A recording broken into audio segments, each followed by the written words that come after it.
Liverpool we there. Every game we there. From on field to everywhere. Premier League we say. Our Reds is the only way. For me, for you.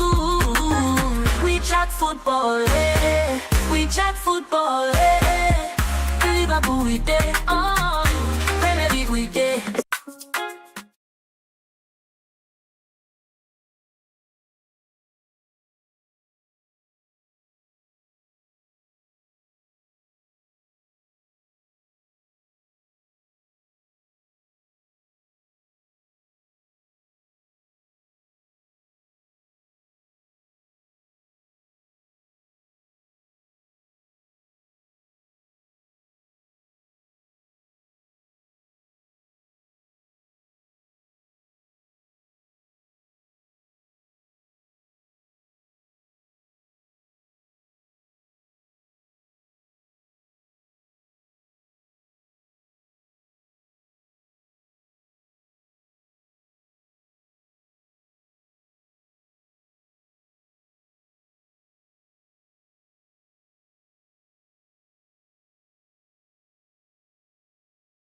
There it is. Ooh, rookie mistake. Talking with no audio. But anyways, we're just doing a quick, not really a watch along because I didn't know that the game was on this early this morning for the Manchester United game. However, we're just trying to see if Manchester United can continue on that winning streak that they're on. Will they make it two in a row? I'm not so sorry two, but four in a row because they're on three right now. Can they be able to beat Tottenham? I mean, Romero just helped them, giving them a extra man to play the rest of the game with a stupid red card. But I mean, that's a Romero thing, as always. So yeah. Hey Donnas, what's up? Haven't seen in a while, man. Been busy. Been super busy, man. Been super busy. So yeah, haven't been able to stream as much in a while. But we're looking at some of the games today. For example, the big one over the weekend is Liverpool versus Manchester City. To the fact that Liverpool, if we beat City, what do you think? Do you think that that's the end of the title race for the likes of City? Does that secure Arsenal title? That's something that we're going to be looking at as well. Is that going to secure the title for Arsenal if Liverpool beat City over the weekend, or will City beat Liverpool and keep the title run going? Which is pretty interesting, to be fair. When you really think about it, like nobody would, when the fixtures get put out, we know that this would be pretty much one of the games that we're looking at this season and saying, you know what, this could be a title race. It could be one of the big games of the season, but nobody expected Liverpool to be this far off from competing, and nobody expected Manchester City to be this 6 points behind Arsenal as well. This looks like it could be a Arsenal title this season. It's rapid. It's looking like that's what it's gonna be. It's gonna be like one of them games this season where it's Arsenal just gonna steamroll the league like what Liverpool did last season. The only way Arsenal doesn't win the league from here going forward, to be fair, let's call it a spade, is if Arsenal mess this up. It's only on Arsenal to stop them from winning the league from here going forward. There should be nobody else, because I don't think anybody else has any pretty much power to stop Arsenal from here going forward. Anyways, so that's something that it's pretty interesting, to be fair. I ain't gonna lie. I did not expect the league to be this like straightforward for Arsenal at the start of the season. I expected us, Liverpool, to push in, to fight, to, you know what, have some backbone, spend a lot of money. I really expected us to really have a title race this season, but that's far from it. Expecting a managerial change, but that doesn't seem like it's forthcoming either. So we just have to fight the fight and keep moving. The other couple segment we want to talk about the Florian Wirtz transfer as well. That's something I want to touch on today, and because I know a lot of people write him off earlier in the season as a Premier League flop. Now the numbers starting to come through. Now he's starting to warm up to the league, starting to pick up goals, starting to pick up assists. Will the narrative change, or will they stick to the agenda that they're running on? That we'll cover on that as well, because his numbers are amazing. He's picking up some really amazing numbers, so we'll touch on that as well, for the whole Florian situation. Now, the Manchester United thing, like my thoughts on sacking Amorim. I don't think sacking Amorim was the right decision to make. However, they did it. They're having a new manager bounce, winning a bunch of games. Listen to any Manchester United fan, they will want to tell you that they're back, and that's them. They always want to be back. I understand.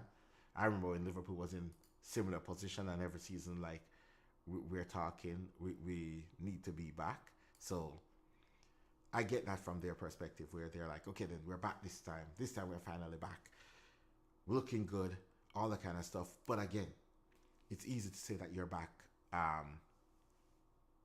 winning a few games. But I do think that there's a lot of work left to be done at that club. I still believe it's a new manager bounce. I still believe that it's only a matter of time before they collapse again, and the fan base is going at the manager again, because I don't think there's a lot of stuff that has been fixed at Manchester United, and a lot of the stuff that I don't believe that has been fixed is like internal stuff. It's with upper management, it's with all of this that I don't believe that has been fixed. But you know what? They're enjoying a good run right now, and their great run that they're on is coming at a time when Liverpool is in like a miserable run. So I have to sit through that. I have to hear that. The thing is, a lot of my friends that are Manchester United supporters, they are a little bit more level-headed about the whole situation, and realizing that the problem. Oh, what a goal! What a goal from Mbeumo! But that is such a bad goal to concede from Tottenham. Like, a really bad goal. So, yeah. But a lot of the problem is coming from the top down, to be fair. And let's see if they'll actually give the job fully to this. So is it McKenna that they hired? Whoever they hired. Let's see if they'll give the job fully to him, or another intern, or will he be another Ollie? Who knows? He might be another Ollie Gunnar Solskjaer, where comes in, it looks good in the first couple of games. They have the bounce going, and before you know it, they're toxic again, and everything is becoming all crazy, and they want the manager out, and protest everywhere because they want the Glazers out, they want the manager out, they want new ownership. Yeah, none of that has been fixed, but again, they're happy for now because they're winning, I presume. So they're happy for now because they're winning, and they forgot about all the stuff that they protest about for the last 8-9 years. But yeah, we see how that goes. On the other hand, though, we're looking at Thomas Frank, and like, they're sitting in like 14th at the moment. I haven't been paying much attention to the league tables because Liverpool is playing like shit, so I don't really pay attention a lot to that league table stat right now. And been busy with work, been busy with a lot of things, so I don't really get a chance to pay attention to all of that. But they're like sitting 14th. It could be the case where Thomas Frank might get sacked before the end of the season, which, like, I didn't expect. But again, it is a brand new squad that they literally put together, and I don't think the Tottenham squad is as bad as everybody thinks. I don't know, and Thomas Frank is a manager that I really like, but again, it's a lot to do with a lot of these managers from that are managing the teams in the lower half of the league, is that the expectation is not there, so they can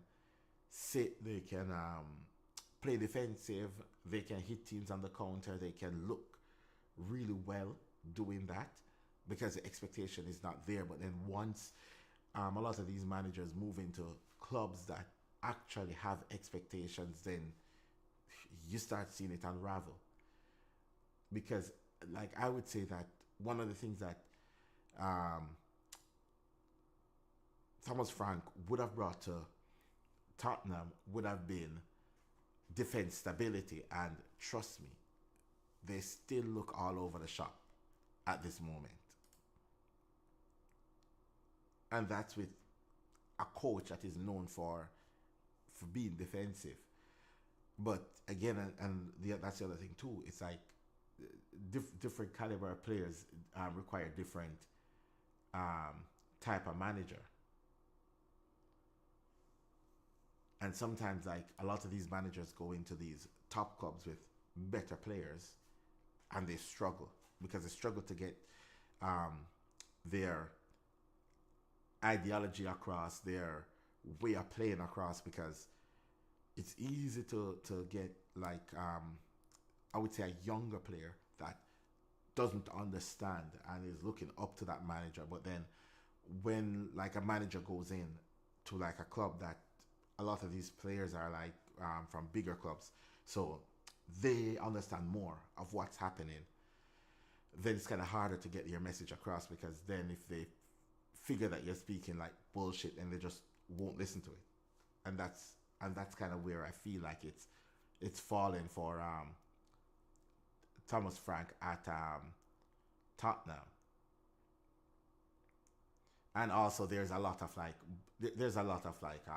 signing this season that Tottenham brought over that didn't work for them as yet. And I would say as yet, because it's not the fact that they might never work.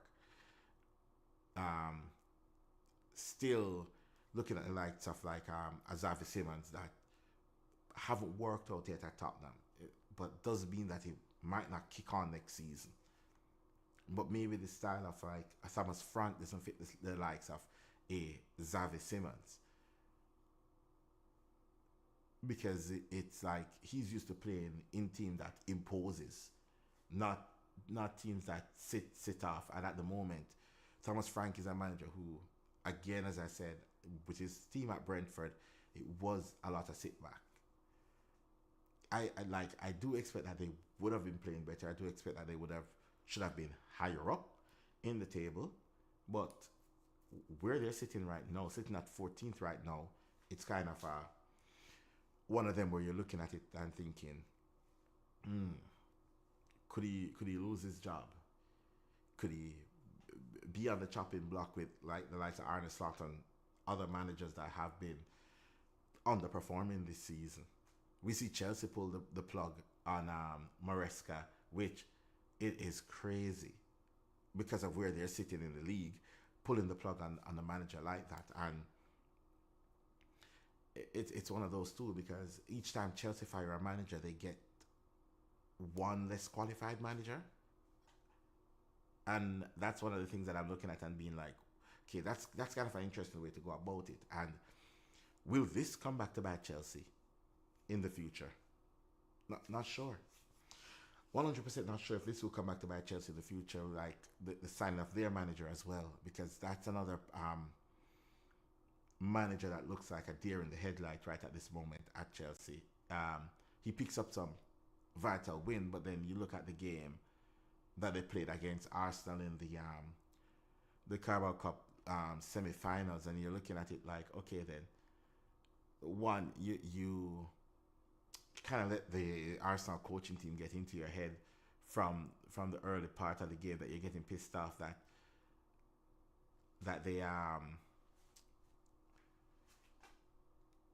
they were on the other side of the field and stuff. Okay, it's kind of... Sorry, I just got distracted with a tackle on Xavi Simons, which for me it's not much different than the Romero tackle, but hey, it's one of them. The Romero tackle was dangerous, but I mean, he did have the ball, but It's one of them tackles where you can make Sunday League and maybe get away with it, but not in the Prem. Yeah, so that's kind of one of them where I'm kind of interested in where Chelsea might end up this season due to the fact that they change a coach, and I believe that again. I believe that Poch would have done what Maresca did if Poch had gotten the time at Chelsea. However, Maresca did continue on the same track where Poch left. It didn't fall off. Won trophies, got them back into Champions League. Still, I think would have gotten them back into Champions League this season by the way that they are by the way of the league. I still believe that they would have got them back into Champions League this season.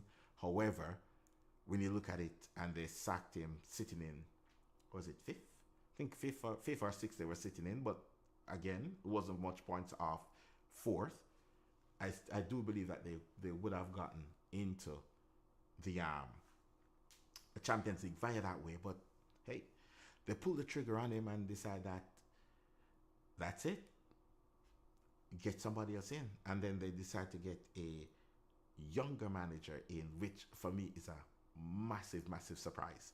Like the manager that they choose to get, because I'm thinking, okay, then you might want to get somebody with more experience, but I get why.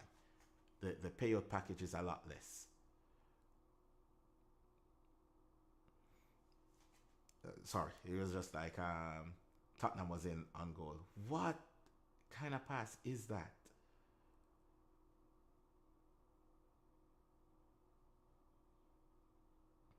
Yeah. The other topic that I want to touch on is the City Liverpool game that's coming up tomorrow. So tomorrow City is playing Liverpool. Arsenal is playing today. They're playing Sunderland. Arsenal beat Sunderland today. Then that puts them 9 points ahead, with the game coming up at Anfield with a lot of pressure on it.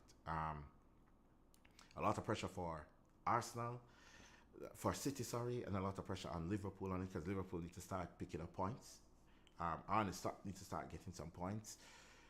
There's a lot resting on the game because nobody wants Arsenal to win the league, but it looks like it's inevitable for Arsenal winning the league this season, even though everybody's saying that, you know what, Arsenal winning the league is like a massive mistake. Well, to be fair, I only know about a few Arsenal fans, so Arsenal winning the league is just maybe about 2 or 3 people that I have to hear that from about them winning the league. I don't live on the social media like that, where it's gonna be everywhere and I'm gonna have to hear a bunch of content creators talk about it over and over and over. I kind of move away from that right now. It's just pretty much focusing on a lot of other stuff that's personal stuff. So I don't have time to be online like that to hear it everywhere. So Arsenal winning the league again, it's one of them for me. It's about time.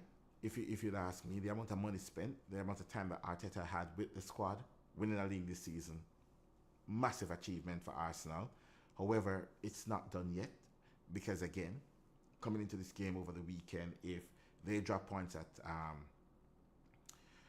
Sunderland, or if Sunderland is able to pick up 3 points or draw the game, and City beat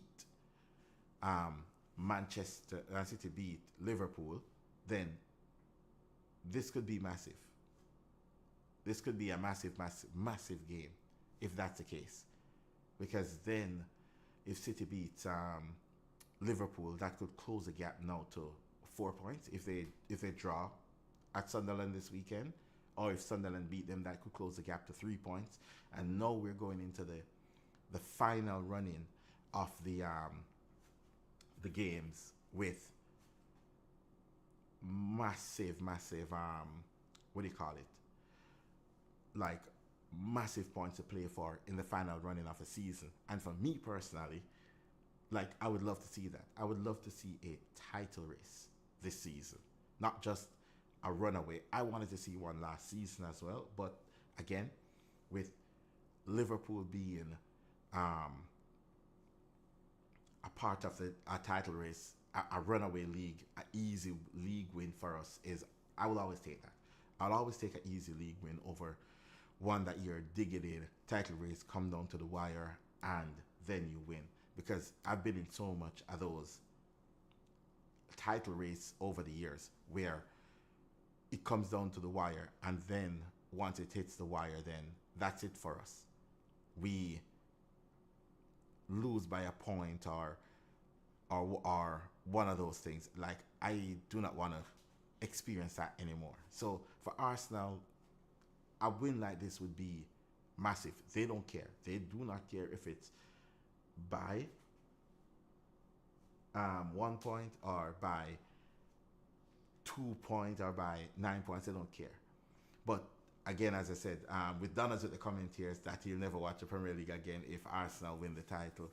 Yes, and I get it from his perspective, because you have if you know more like Arsenal fans, and if you know more fans around the world or in your space that has like a lot of Arsenal fans, and you are seeing it a lot on your For You page and stuff like that, you're interacting a lot with it, then it could ruin your day. They're a different bunch, the Arsenal fans. However, I can just turn it off. I don't have to see it. But City needs to do everybody a favor and win this league, and do not bottle it at Liverpool. Again, it's one of the games where I don't want to lose. I never want to lose a game at home. But if we're gonna lose a game, or we're gonna lose a game to Manchester City, then it is what it is. This would be the game to lose. If Arsenal loses, or even if they win, this would be the game to lose. So we keep the title race going. But there's something telling me that Liverpool might show out this game. Might pop up and might show out and win a game now that we are like, we're completely out of the title race right now, and we should just let it go. Do it for the fan base. Do it for the people who don't want to see Arsenal win. Yes, I know.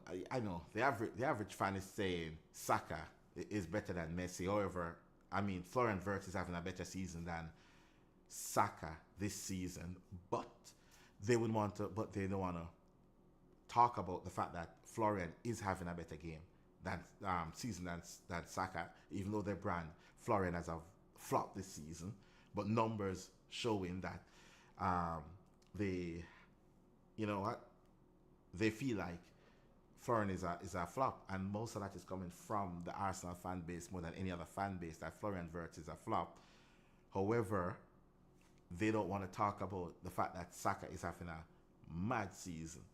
And the other bit that I saw, like on social, and I just believe that they put it there to kind of trigger fans. That's what I feel like it is. It's just for triggering. It's not for anything else.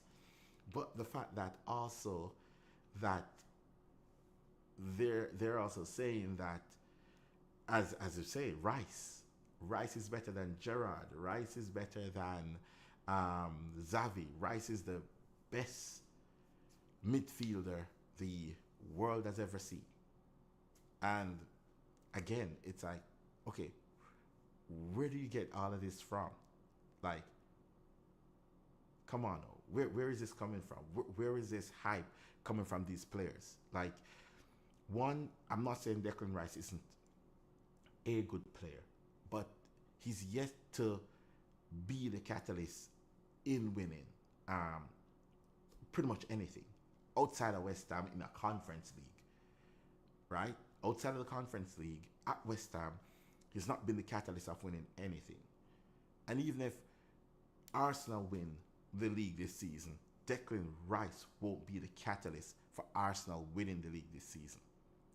That won't be the case. It won't be because of Declan Rice why they win the league this season, and it won't be because of Saka why they win the league this season. Because let's be honest, neither Saka nor Declan Rice can get any of their strikers to score goals. And that's something that they have to take into consideration. Like the amount of strikers that they go through day in, day out, and they're still struggling to find um, goals. It's it's not Declan Rice, and you're right. It's own goals. It's a lot of own goals. It's one of them where a lot of the plays that they come up with, like the goals from set piece, the way they go about their set piece, not my liking. But again, the league won't call it out because it's a throwback to what the Premier League was. If anybody used to watch the Premier League back in the day, this is what you've seen with Arsenal. This is what the Premier League used to look like back in the day. So yes, the Premier League moved away from that type of style of play where it is long balls, long throws, set piece, no great build-up play goals. And to be fair, the team that brought in the nice play, the nice build-up set piece, the nice build-up goals, the lovely football that was being played in the Premier League was Arsenal. Arsenal is the one that brought that into the Premier League. So to the fact that they're the ones who brought it in, and now they're the ones who's actually going back to the way like the Premier League used to play before, it's kind of sad to see. It's genuinely sad to see that that's where it goes. But if this is what's gonna deliver them a title, I guess they're gonna be the statue of Arteta, right? I mean, it only took like about 5 years to get to this point. So yeah, I guess this is where it's at for them with the whole thing. But again, my club isn't there to stop them to win the league, and City doesn't look like they're going to be good enough to stop them to win the league, which is a genuine point. So they get a runaway with the league. They get a free league this season, to be fair, because City fell off, Liverpool fell off, and they just get a free run at it.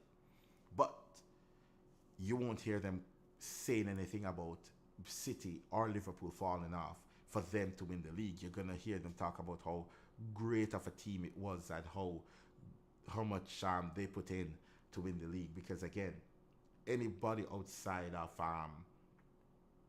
City or Arsenal winning the league, then you don't hear about it, and that's just it. But I'm a salty. I don't really care much about what do you call it, the whole Arsenal winning the league thing.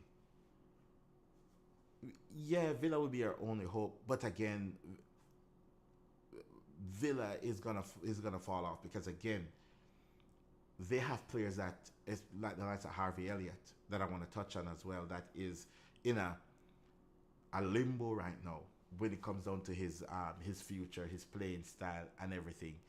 The fact that Harvey Elliott is not being able to not getting game time at Villa because Villa doesn't want to get because if they play him 3 more times, if Villa played him 3 more times this season, then they have to buy him. Villa doesn't want to do that, so they're pretty much sacrificing their own season for not signing the likes of Harvey Elliott, which is crazy for me, but that's the way that they're planning on going about it. So that's another problem there where I don't think that Villa might be pushing because they're restricted in financial. It's a loan with the obligation to buy if he plays 10 games. So the problem is Villa doesn't want to play him for the 10 games because they're like, okay, then we don't want him because we don't want to buy him. Then Liverpool is like, okay, then if you don't want to sign him, then send him back to us, but you have to pay a loan cancellation fee. but they don't want to pay the loan cancellation fee. So they don't want to pay to cancel the loan that because of the obligation to buy clause that's in it, and at the same time they don't want to play him, so they have to buy him. So he's just at Villa in a limbo because it's like Villa would have to pay us like 10 million to cancel the loan because because it's not an injury, it's not anything like that. They just want to pull out of the deal to break that. So that's a limbo that they're in. So they're trying to get Liverpool to remove the clause in Harvey Elliott contract that state that they have to sign him, and Liverpool is like, no, not happening, because this is what you agreed on before the start of the season, 10 games, but no, you don't want to sign him. So yeah, that's a massive problem there. But he was rumored to be coming back to Liverpool at the start of this the January window, but Villa had to pay extra to terminate the loan contract. So it's tough for Harvey Elliott, and it's a player that I personally like. I really like Harvey Elliott. I do believe that he have a spot in Liverpool. I do believe that it's kind of crazy what Arne Slot is doing. Nobody's talking about it much, but he's coming and he's moving all the excited young English players that we have at the club, to replacing them with, I don't know. It's one of them. I don't really want to talk about it much because again, that's going into a different realm. But it's something that I don't see a lot. Again, maybe the fan base is talking about it, but because I'm not watching much of the stuff, but it's not being highlighted across for who I watch. I will say the fact that what he's doing with the squad, the players that he's allowing to leave, the players that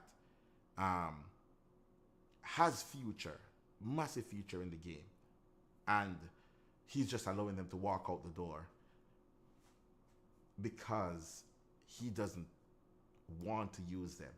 It was massive, because then the hierarchy had to come down on him about the whole Rio. Why isn't Rio playing? Why the kid isn't playing? Like, he is supposed to be playing. He's a part of the team going forward. He needs minutes, not garbage minutes at the end of the game. If you look at the players that we let go under Arne Slot, is young academy players that's coming through that should be a part of the core to go forward, and they're excited. We're looking now to buy back Kwanzaa, and that's another problem. Is that a season after letting him go, you're letting Kwanzaa go to bring who in? You let Kwanzaa go, bring Leone. Like, we could have had Kwanzaa and Leone. You can't tell me that Kwanzaa wouldn't help in the defensive area. We didn't buy what do you call it, Guehi. For some reason we pulled out of the Guehi deal, but then turn around and then sign the defensive partner that's partnering Kwanzaa in the Bundesliga. It's one of those that I'm just like, okay, not sure what's happening there, but we see how it goes. We need to move on from Arne Slot, because I think it's gonna have a long-term damage on the recruitment and the players coming through at the club, because we won't be able to sign young players anymore because they're gonna feel like they can't break through into the first team, which is one of our selling points, which is one of the reasons why we're able to get a lot of these starlets to move from other clubs like Chelsea's, like every other club in the league, to come to Liverpool at a young age as soon as they break through, because there is a way in to get into the first team at Liverpool. So that's kind of one of the things that's been removed from the club, and I do believe that it's only a matter of time before we actually it starts to affect us. That's just it. I just feel like it's going to affect us, and I feel like under Arne Slot there is, that's one of the biggest criticism I have for him right now, is the fact that he doesn't trust youngsters, and he has his favorites. That's about it. Celtic got rid of Nancy. Yeah, I could have told you that, man. The signing, I remember I had the stream and I'm like, okay, you guys picked up one of the worst coaches in the MLS, because again, as I said, the MLS is a bit different, where one coach win the league this season, but he might not be able to win it next season, because the MLS as a league has its clubs that it wants to win, that it wants to be the face of the league, and anybody disrupts that, then that team gets stripped going forward. Nancy disrupted that with the team that he had at Columbus. They stripped the team. However, Columbus dropped off massively this season, the next season, which again, the players that Columbus have aren't bad. Like, I've seen, because I support, like with the Whitecaps, I've seen the Whitecaps have worse players than what Columbus have and still make it into playoffs. So I just thought that, like, there were so many better coaches in the MLS that they could have actually picked up than Nancy, and the fact that they picked up Nancy shows. Yeah, it was really bad. It was a really bad appointment from Celtic, and yeah, happy that it didn't end up with you guys going under though. Like, you guys could have been like way out of the title race and mid-table. And so it's happy that you guys saw what was happening really quickly and decided that, you know what, screw this experiment, get him out and just call it a day. I am personally happy that that was the case for you guys with Nancy, and it didn't lead to one of them where here you are midway through the season and no way of winning the league. So yeah, I did call it. I did say that it was going to end up in spectacular failure because of how his Chicago Fire team fared in the MLS, and they're in the Eastern Conference, which is not as tough as like the Western Conference. Eastern Conference is pretty easy because they don't have a lot of the stacked teams. Like, you have the teams like Inter Miami that is overstacked, but everywhere else is in the East is like relatively okay compared to the West that has like the two teams from LA. You have Portland, you have like San Diego. You have some tough teams in the Western Conference of the MLS. So yeah, I'm happy for you that you got rid of him, and hopefully you guys get a proper manager this time and not another experiment that went wrong. Now, moving on to this whole Wirtz is a flop debate that has been going on personally for me far too long, and it needs to end. Like, I think people are looking at the price tag, and yes, you can look at the price tag all you want when it comes down to Florian Wirtz. You can look at it. You can say Florian Wirtz is a flop. But how can you write a player off as a flop at the start of a season? Like, we have to wait till the season is completed. And that's where sometimes people that's after that I just kind of start move away from watching a bunch of YouTube spaces, because then I start realizing that a lot of them, they're just talking to become viral. They're not really doing any form of analytics of the game or anything. Florian Wirtz is on fire. Yes, he's on fire 2026, because just as every player, some hit the ground running. Some takes a season to hit the ground. Some take half a season to hit the ground, to climatize, to get to know his teammates and all that kind of stuff, to build chemistry, for the other players that was there before start trusting that player. So it took a while Vert is on fire. XXIX is on fire. Now we're looking up. We're starting saying, okay, then money well spent. The fact is that Florian Wirtz has more GA than Martin Odegaard, the Arsenal captain, the what is considered, they're saying that the best cam in the league. So it's all good. The flop, the Premier League flop, as they want to put it, is nominated for Player of the Month. I've never seen a flop getting nominated for the Player of the Month ever in a campaign. So he's nominated for Player of the Month. I think the only player that the only two players so far that you consider as an attacking midfielder that has more GA than Florian this season, it's Bruno and the Cherky. Those are the only two in his position that has more GA than him this season. If people want to put GA, yeah, I know. I just looked down and saw the numbers. I wasn't even looking at the numbers. I just saw the numbers right now. It's a good. Just hopefully that they like the stream. That's about it. But yeah, like the likes of and subscribe people. If you like the comment, the streams, just subscribe as well if you like the content and like the videos as well.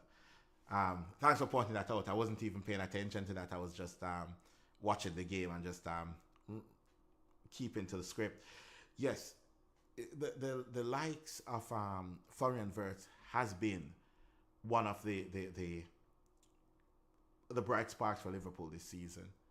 Finally coming into fruition.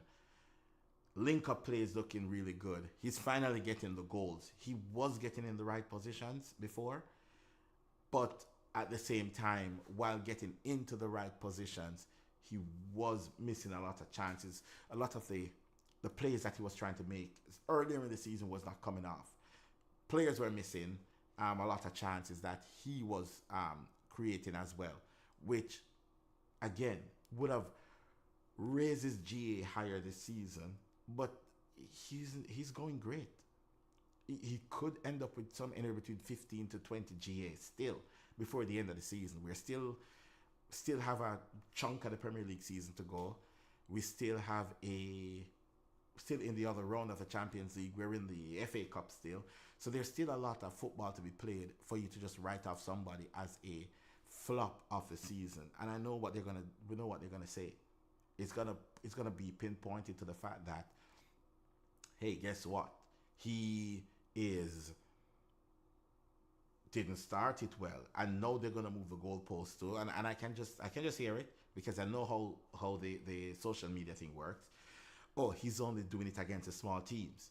He's not doing it in the big games. He's only doing it against the small teams. First, he wasn't doing it at all. Then it was a massive problem. Now he's doing it against oppositions that you would expect him to do it against. Then now it's a problem. But let's be honest, he's been doing it against good oppositions, bad oppositions.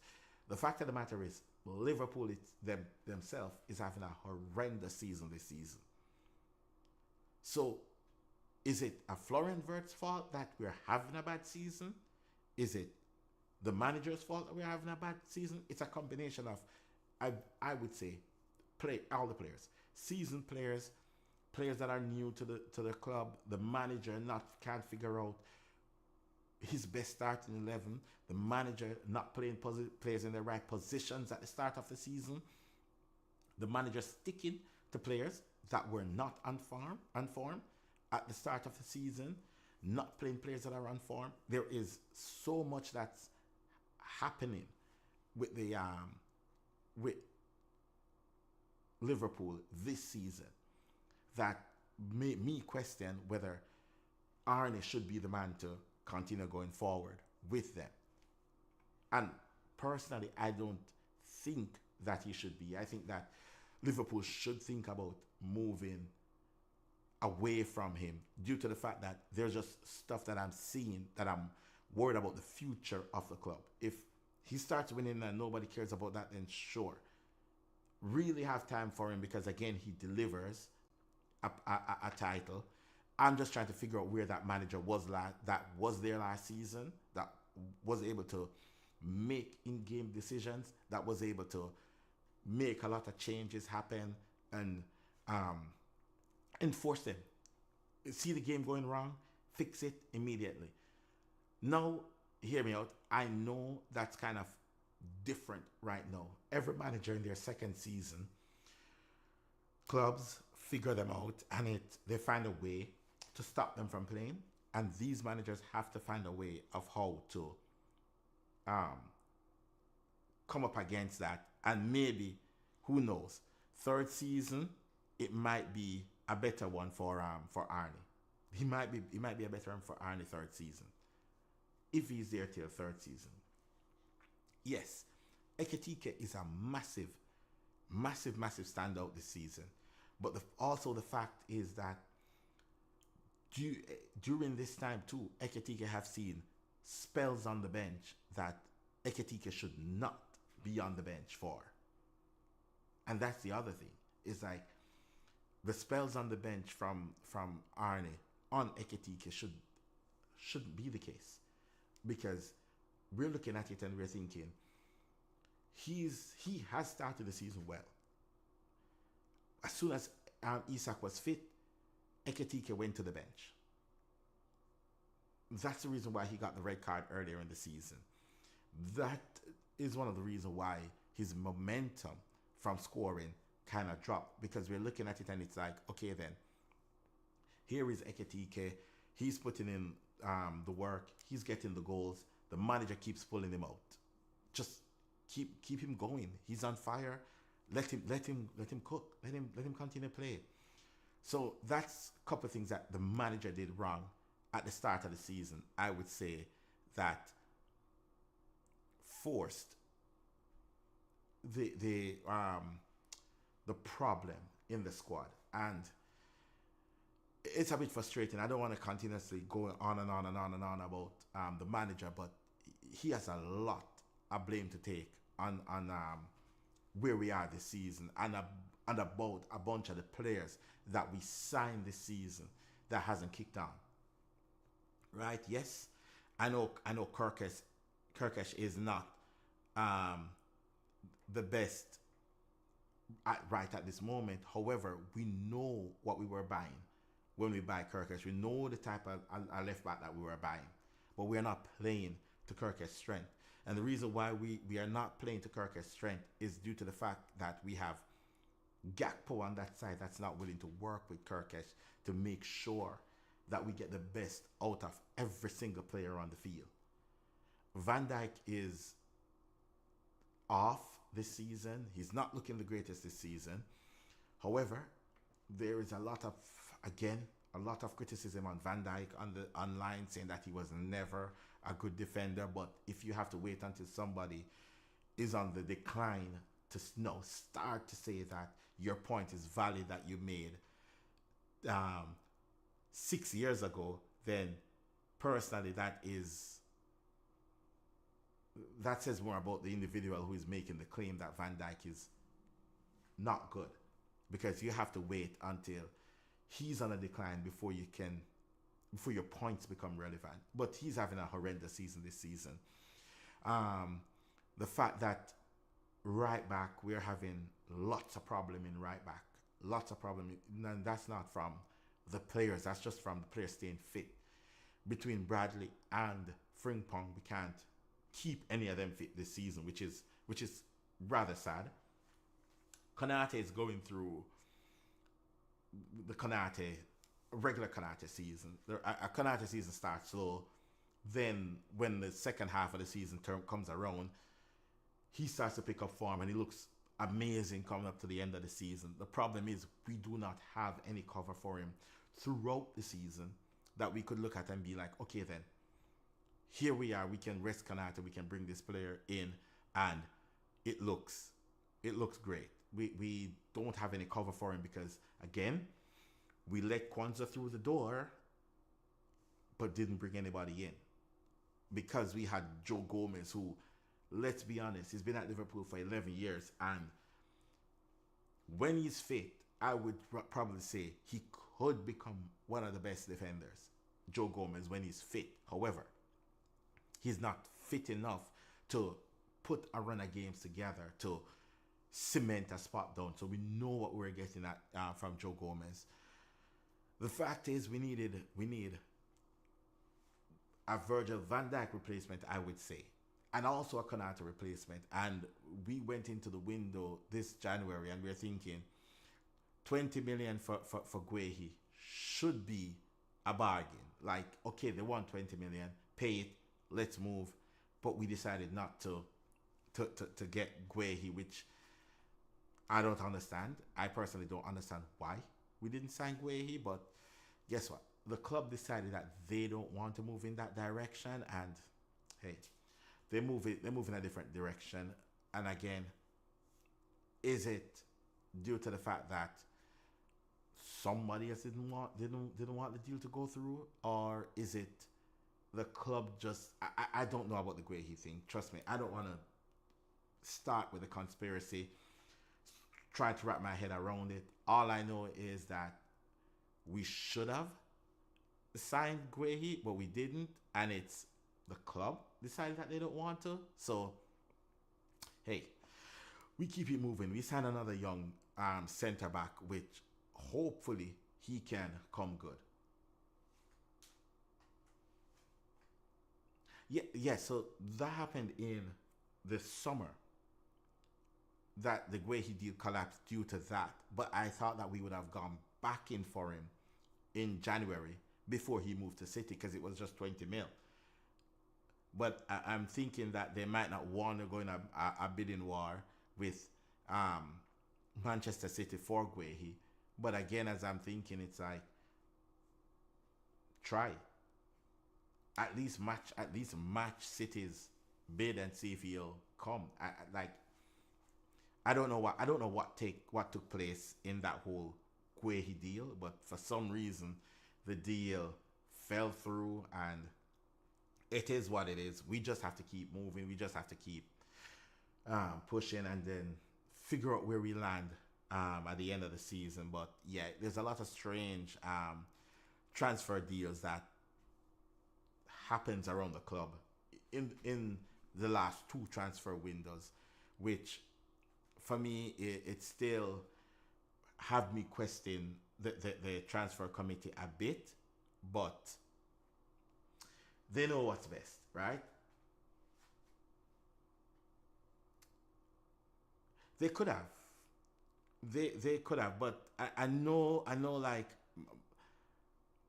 my club scouting is similar to your club scouting. It's just that you guys look in a different market than us, but we look at the underlying numbers. Similar to how you guys look at the underlying numbers, you're like, okay, then what are the underlying numbers here? What is like tackling, his heading, is all that kind of stuff, that his positioning on the pitch, and that's kind of where they look at and decided whether it's worth the investment, yes or no.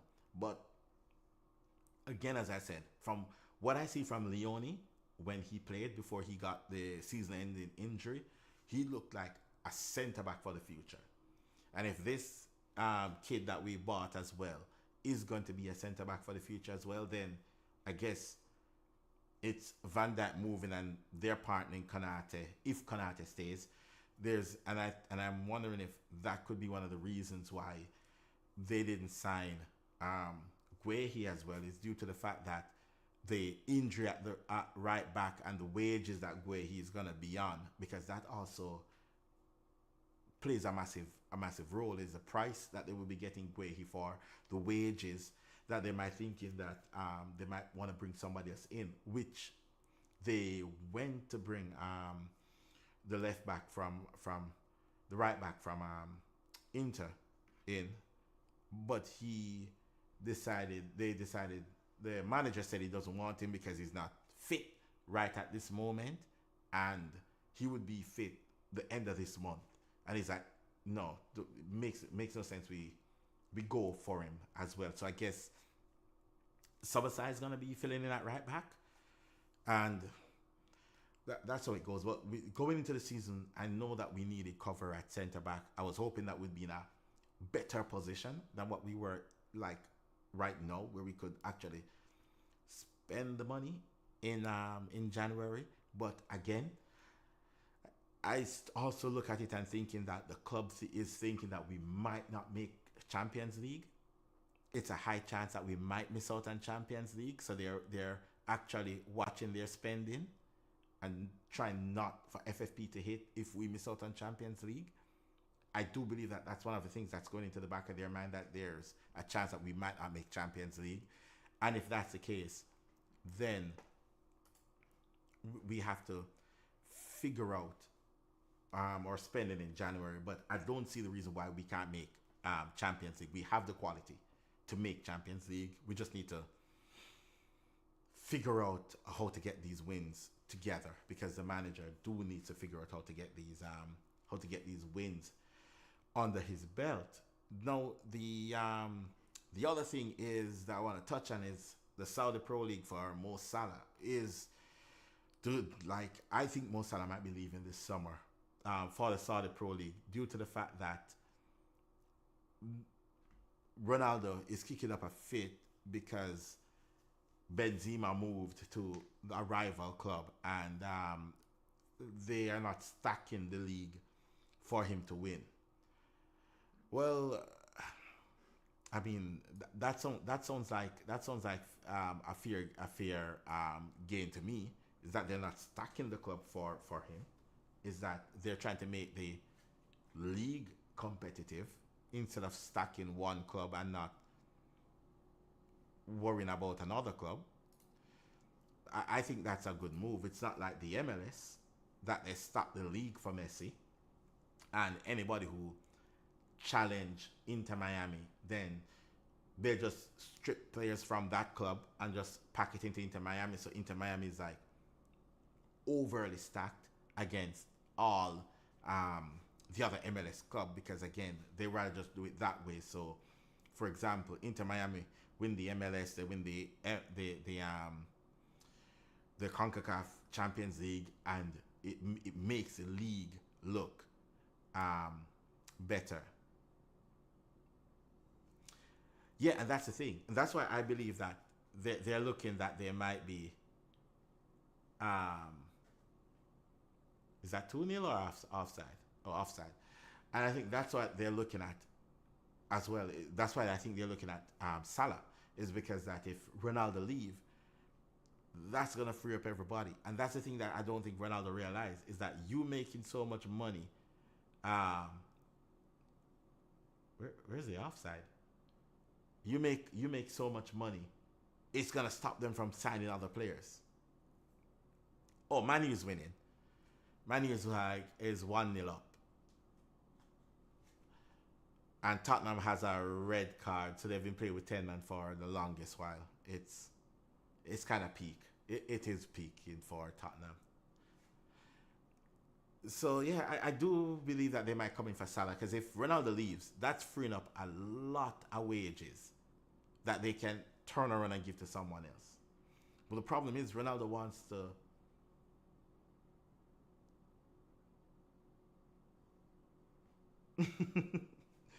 yeah, I think the thing is somebody wants nobody wants to take on Ronaldo.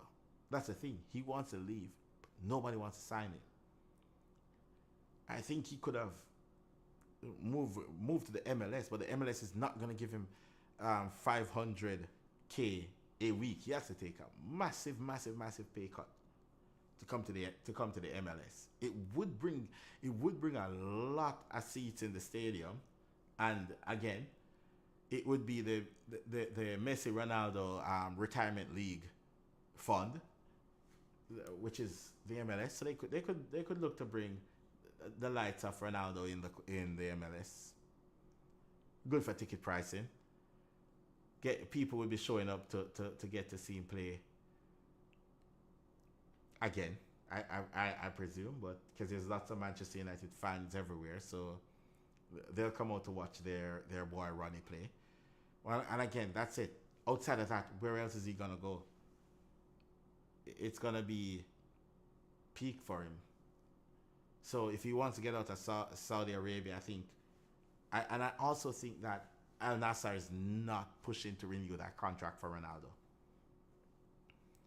because I think they're looking at the numbers right now, and I think the signs are that they're looking to bring the likes of Mo Salah to be a part. Yeah, it could come to Brighton to be a part of your coaching team. That would be interesting. Ronaldo,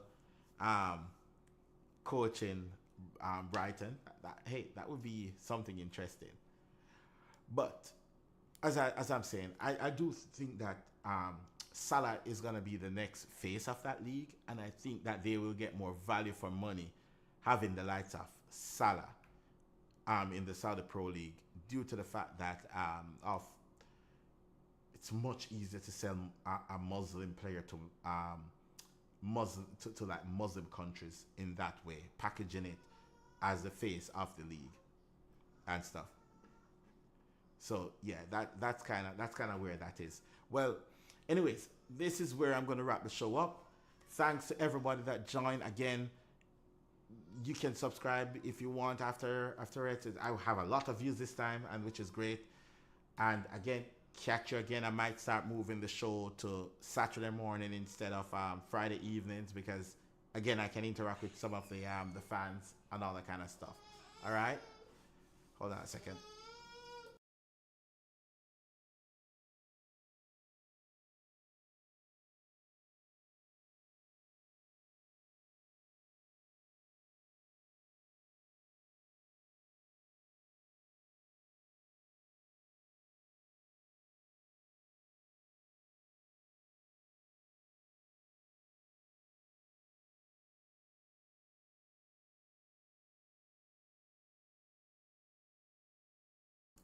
Just had to deal with a little thing. Yeah, yeah, that's true. He can coach. He can coach the under six. But yes, it's one of them. I think that the likes of Mo Salah moving over to the likes of the Saudi Pro League will be massive for that league, and it will be a massive selling point for them. To be fair. So yeah. Anyways, this is where we're wrapping up. I'll be back next week. I'm wondering to know if I should just move the show to do a Saturday show completely different from the Friday show. Normally do this Friday night. However, it's been a busy Friday for the last couple of months, so I haven't got a chance to actually put the show together properly. But should start a Saturday morning show as well. Anyways, guys, thanks a lot for watching the stream, and I will catch you on the other one.